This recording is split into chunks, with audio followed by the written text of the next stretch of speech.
Well, good morning, friends. Mark Holmes here with my buddy Cowboy Joe Boo, as well as Joe Bear in the house.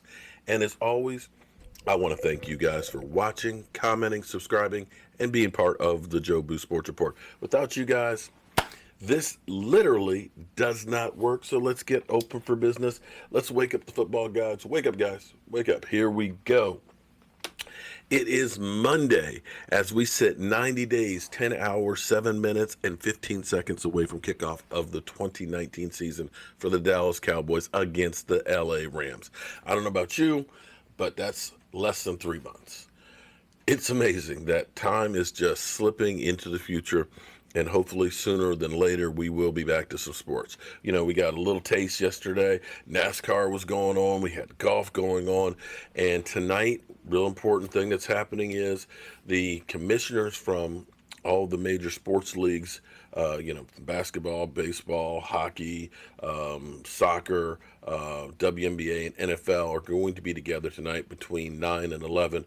We're going to be following along during our live stream night, so tune in tonight, 9 o'clock Eastern for that as well. We may even start out a little early because of that, so that way we can get into our Dallas Cowboys issues and follow along with that as it goes on. Because this is important because we're trying to figure out how a season will happen, whether it'll be fans, where it's reduced capacity and things. You know, we have some states that, for the first time, my state is finally actually on the decline. You know, we've been social distancing and wearing masks and things like that, but then you have some states that have been on the increase and stuff. So, it's kind of like one of those things that you don't know how it's going to affect overall. But if we all work together and maybe try and keep social distancing and face coverings and things, maybe we can all get through this thing a little bit better and a little quicker.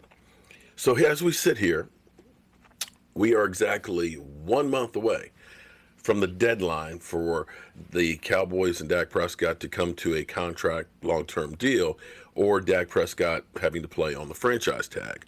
1 month. Jerry Jones has said deadlines make deals. And well, we're getting pretty close to this deadline. And you have to look at this whole situation as a pooch screw by the Dallas Cowboys. Make no mistake about it. The Dallas Cowboys cost themselves millions of dollars because they could have done this thing last year. I went on board. I said at the end of last year, I said the Cowboys need to hurry up and get Dak Prescott's deal done. And it was funny because people are like, you're crazy, man. Screw that guy. Let him walk. We don't need that guy. And I'm like, no. Pay the man. No, he needs to prove it. We need to see more from Dak Prescott. Well, at that time, before Russell Wilson, Matt Ryan was the highest paid at $30 million. You could have got Dak Prescott. Worst case, $30 million. More likely, 29. But instead, the Dallas Cowboys decided, no, we're going to wait. You let Carson Wentz get his. You let Jared Goff get his. You let Big Ben get his. You let Russell Wilson get his. And here we are in the same situation. And see, this is where you look at it and think, you already got burned once. Let's fix this. Fool me once, shame on me. Fool me twice. Fool me once, shame on you. Fool me twice, shame on me. Well, Cowboys, you are sitting here with the exact same scenario. But instead of being 29, you're at 35. And you are sitting here where you still have people saying, make a play on the franchise tag and prove it. When you have Deshaun Watson and Pat Mahomes about to get paid too. If you wait again, it's going to cost you another $5 million a year again. This is the same idiocy that kept us with Jason Garrett as the head coach for all those years. 8-8, 8-8, 8-8. One good year. And then he couldn't win without Tony Romo. But yet you still kept believing and doing the same thing over and over. This is insanity. It's insanity. And I know a lot of people have been believing the hype. Oh, he's not really the guy. Okay, so I am going to borrow this article Okay? This article about debunking the 9 most common criticisms of Dak Prescott, because most of y'all are just full of shit. Now, understand this. There is no quarterback out there that is perfect in every situation, that is great in every category. Joe Montana was not a great deep thrower, but he was damn accurate when he was in the pocket running the West Coast offense. Cam Newton is a better deep thrower than he is a short-range thrower. Lamar Jackson is incredible running. So you go through and understand that every quarterback has strengths and weaknesses. But we have everybody saying that everything that Dak Prescott does, he's terrible with. But let's go through and we're going to follow this article. And it's by, I'm sorry, who was it by? I know Omar sent it to me. I'm exhausted and I've reached my breaking point. I can't argue about Dak Prescott any longer. For those of you who follow me on Twitter, which I'm sure 99% of you since reading this post, you know I have a love and a good, I love a good argument. A majority of these social media arguments I've engaged in often over Dak Prescott for what it's worth. He ranks among the league's best, whether or not he can win a Super Bowl, etc. One of these debatables, most of the time these debates are fruitless. The beliefs of those I argue with are usually founded in ignorance. And even when I've broken the point to provide evidence to the contrary, the debate never ends. Oh, I get it. But I've gotten that too. But where others see a waste of time and energy, I see an opportunity to exercise extreme pettiness, which sometimes I never want to miss. It's a terrible quality of mine. I know that. I'm working on it. After more than 4 years of fighting the same battles and taking apart the same arguments, I've grown pretty fatigued. Okay, let's go ahead and skip on down too. First myth. Anyone could win with Dak Prescott supporting cast. I've said this one over and over and over again. Think about 2015. It's really the same team. Over the last 4 years, Dak has the 6th most victories in the NFL. They trail only the Ravens, Steelers, Saints, and Chiefs, and Patriots, who have had elite quarterbacks during that stretch. I think that through for a moment. Critics of Dak often believe that Dak is a hindrance to the Cowboys, but they actually wouldn't make those arguments for Ben Roethlisberger, Pat Mahomes, Lamar Jackson, Drew Brees, or Tom Brady. Maybe they worry about Brady for 219, but certainly not on a whole. If it's true that Dak Prescott isn't any sort of a game changer at what is the most single important position in the sport, while 5 teams ahead of them do have game-changing at position, then what you're essentially saying is Dallas has far and away the best overall team in football over the last 4 years. And that the quarterback has not been any different. Do we really believe that we've had the best overall team in football over the last 4 years? If you need verifiable evidence refuting that anybody could win the Dallas Cowboys supporting cast, look no further than the 3 names, Brandon Wheaton, Matt Castle, and Kellen Moore. Together, they were 1-11. And basically, the only change in that offense and that team, in essence, was we got rid of Darren McFadden for Zeke Elliott. The difference was only about 150 yards of rushing.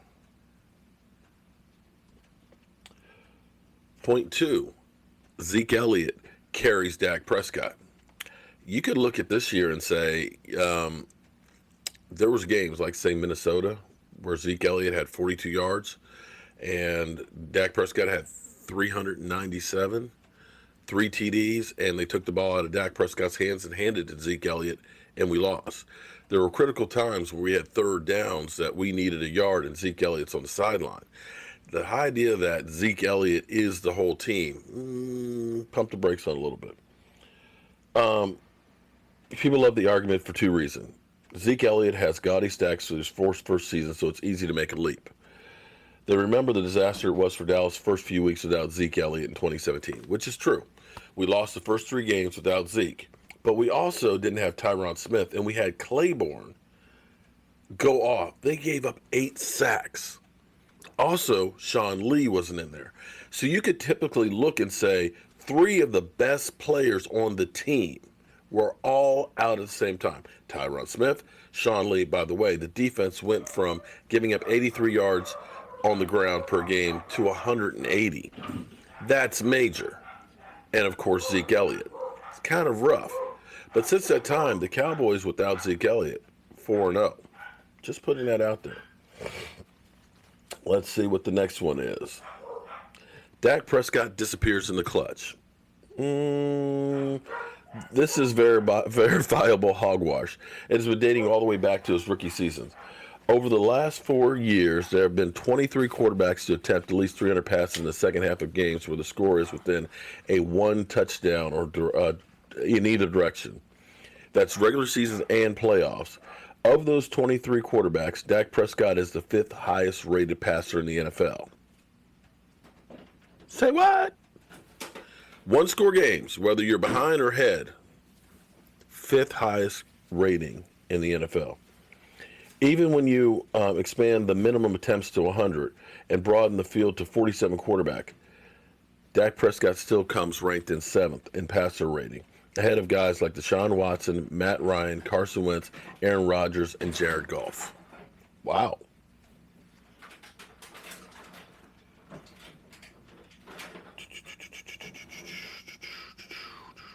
This is, oh, by the way, I mean, these are the categories to give you the idea. I'm trying to get through this before, because it's kind of a long article here. Maybe we'll just do half of it.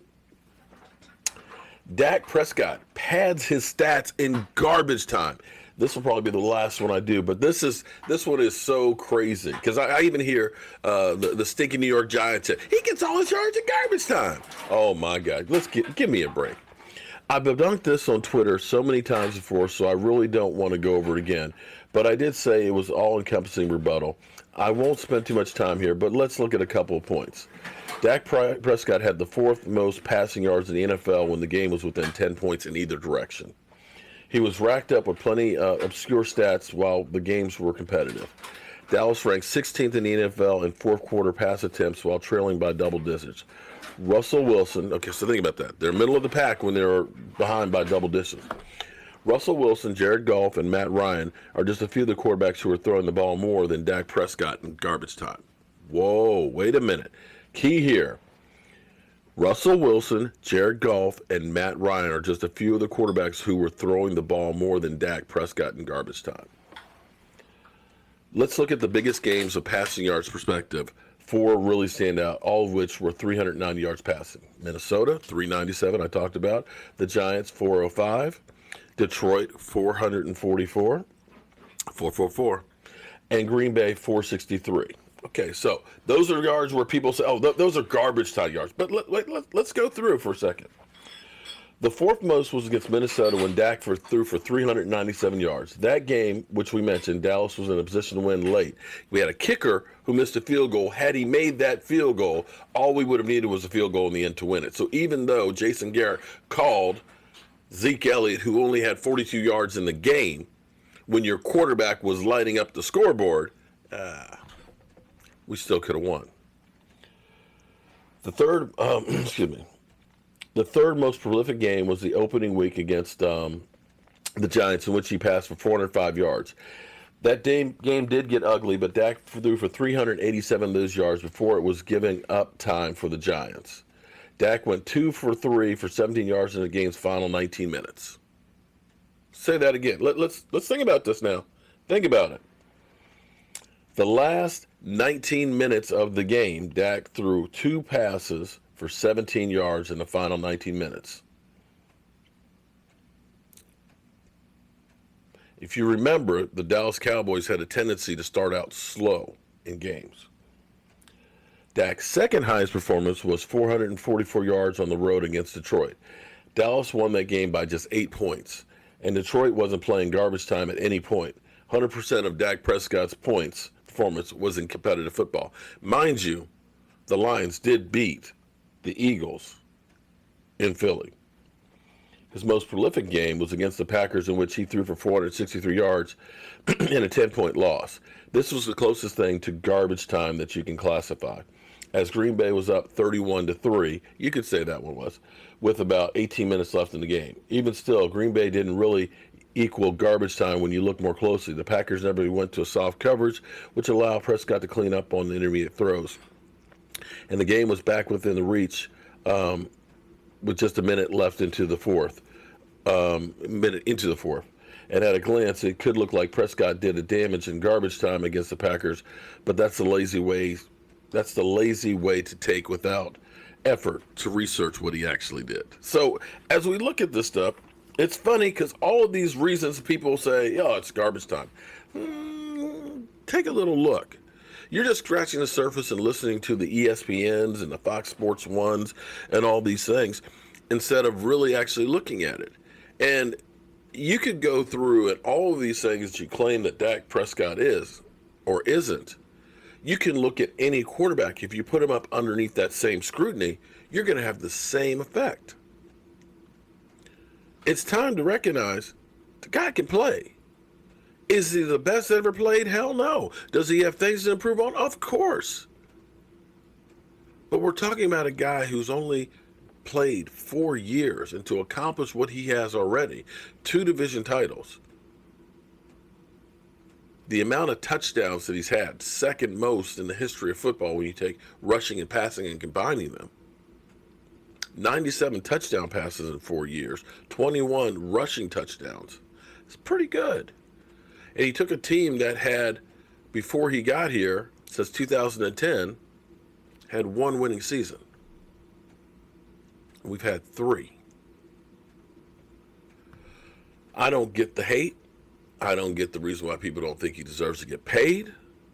But in the end, the Cowboys need to stop screwing themselves and get this thing done. The clock is ticking. We got 31 days.